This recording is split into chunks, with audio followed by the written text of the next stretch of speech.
You know, every list of best countries to live abroad have one common problem. They're using somebody else's list, not your list. That's why I'm creating this video, because I want to have a system where anybody can evaluate countries based on what's important to them. Again, it's about the system that works for you. The country's characteristics are never going to change. It's the test parameters that will change on how they are rated. Those test parameters, that's where you come in. They're going to be yours. That is, every person's different. You need your own parameters. So in this video, I'm going to show you how to build a country ranking that reflects your life, not mine or somebody else's retirement brochure. And I'll show you the spreadsheet I use to compare 44 destinations and how you can use that spreadsheet to actually build a comparison for yourself with your own categories. Because most retirement rankings quietly assume that everybody wants the same thing. They assume cheaper is automatically better. They assume warm weather is always desirable. They assume that the easiest visa should beat the strongest healthcare.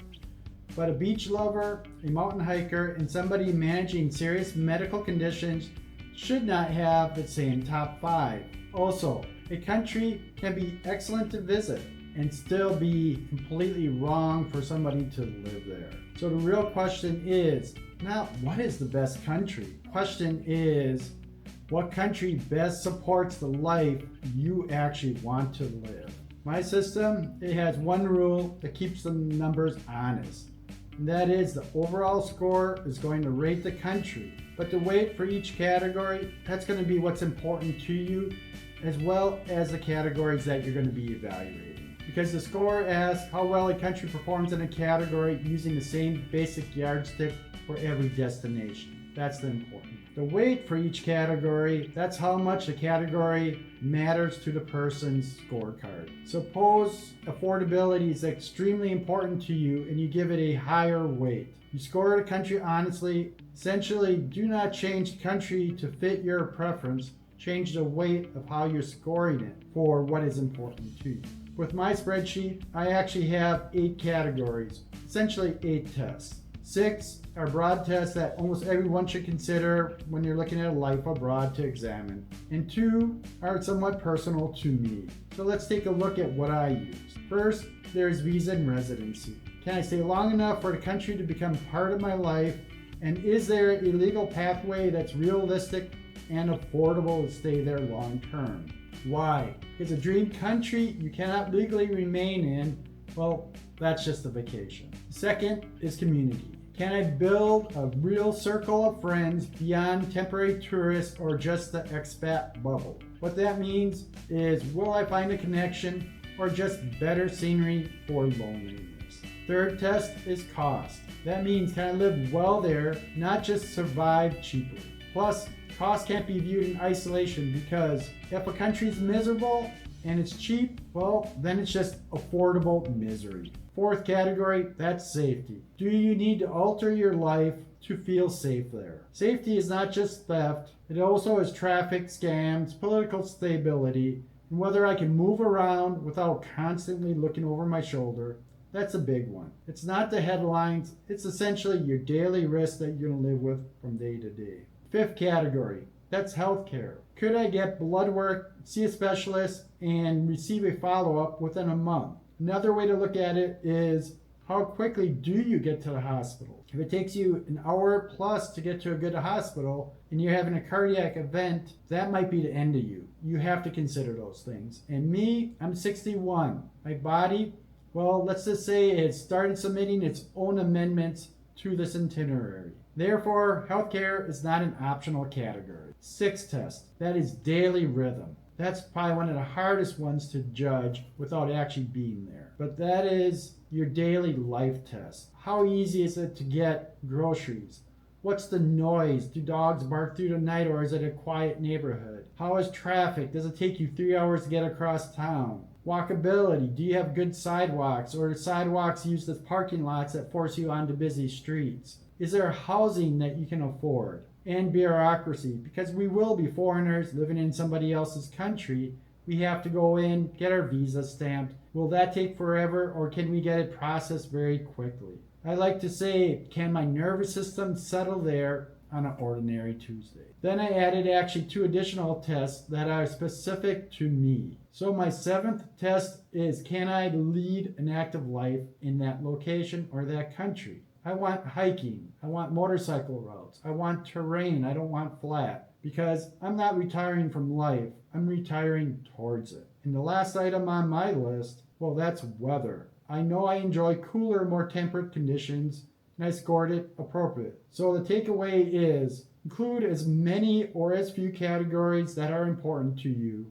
but they can include many things, including what I have, but also might be family access, faith, taxes, food, dating, or even beaches. Include what's important to you, weight them accordingly, and that will help you find what is going to be the true best country for you. And what that means is your own personal tests that you use and how you weight them are going to probably be different than mine, and that's the point. Now the question is, where did all this data come from? I'll be honest, I picked the categories. I actually modified the weighting, and I ran a couple iterations.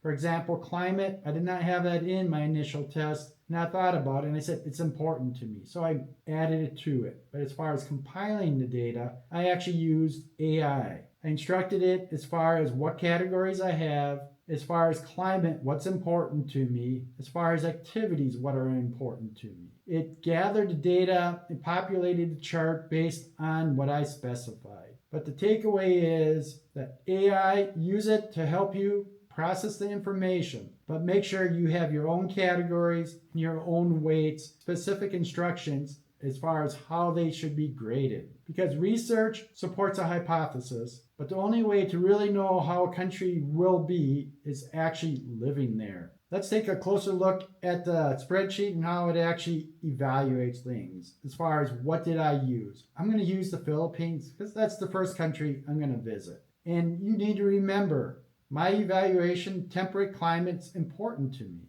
And when I look at the Philippines, it scores quite well for visa options, actually community involvement, active travel, affordability, and home potential. It loses ground, well, because of that hot, humid weather. Also, healthcare and safety when you're outside of major metropolitan areas drops off quite a bit. So the final score for the Philippines, as far as my temperate climate was concerned, was a 7.5. That does not mean Philippines is 7.5 for everyone. It means it's 7.5 for me, which actually placed it in 6th place. But then I ran the analysis again, and what I changed was, instead of looking at temperate climates, I said, what if I was a beach lover? This was somewhat of a blind test to see if it would actually change the ranking. And when I did that, the Philippines had jumped from 6th place all the way up to 1st place. Its rating went from 7.5 to 8.4, and guess what? It wasn't even close. So what can I say? The scorecard is not telling me what to think. It's forcing me to explain why I think that way. Now, if you're looking at my top 25, it has all the top countries that people are looking at: Portugal, Spain, Panama, Mexico, Thailand, Malaysia, Colombia, Costa Rica, Georgia, Albania, and several less obvious possibilities. But if you notice, I also have one additional country that nobody talks about as far as moving to overseas. That's my home country, the United States. It's on the board. And why did I add it? Well, one, I'm not fleeing the United States. I'm finding a spot in the world that's going to work for me for retirement. And when I actually added the United States too, I did not take numbers for the aggregate of the country. It's a big country. I actually gave AI to create a composite that would include a small town by the Wind River Range, a town on Lake Superior, Lake Shore, on the Cumberland Plateau in Tennessee, and the Black Hills of South Dakota. Because those are places I'd want to live. And why did I do this? Because honestly, life in your home country, as far as adjusting, is always going to be easier, because every foreign country is competing against the best version of the life you could have in your home country. So do not overlook that. Include it in your evaluation. And where did the United States show up? Yeah, 7th place. It wasn't in 1st. What this does by adding the United States into my evaluation was kept the spreadsheet from being just justifying leaving the United States. America got to defend its place. So the spreadsheet gives you an aggregate for a country. And that is really the first step as far as filtering goes. There's an important note. Each country has their own specific regions. So for me, as I mentioned, temperate, cooler temperatures is important. Because of that, Malaysia, that scores highly for a lot of people, was a little bit further down as far as my ranking. But if you look at Malaysia, it has an area called the Cameron Highlands. Cameron Highlands actually has great hiking, cooler weather, and a more relaxed lifestyle. It works. Vietnam the same. If you go to Dalat up in the mountains, again, cooler, more relaxed lifestyle. Philippines the same. If you go to the city of Baguio, which is at 4,500 feet of elevation, it's cool there, sometimes even cold in the morning. So there are options. So use the score for the countries as a benchmark. And then when you find the countries that might work, look at them and look at the regions. Benchmark against the regions you might want to live in. Create a composite of that country that relates to the region you might be moving to. It's going to give you the most honest response, because nobody lives life by a national average. They live life in a place. Because the country is going to tell you where to start asking questions, but it's the town that's going to give you the final answer. I built this workbook for myself because I wanted to evaluate the countries, and actually I had quite a few surprises. Mauritius, which was high on my personal list, well, it sounds cool, actually never scored very high at all. So it worked as a reality check for me. And for you, take the workbook, change the weights, change the scores, change the categories you're using. Add the categories that matter to you. Why? Because my top 10 is not going to be your top 10. You don't have to agree with my rankings. And that's really what this video is all about. Find your own places, not somebody else's recommendation. And when you get your recommendations, make sure you're able to explain them. In my next video though, based on the paper results, I already have a winner. I know what the winner is. And guess what? I don't trust it, but I'm going to talk about that in the next video. So do this. Borrow my list as far as how I evaluated countries. Add your categories. Use AI to help populate it. Add the weights and build it so it matches your life. Because your life is different from mine, but we're all looking for the same thing, and that's happiness.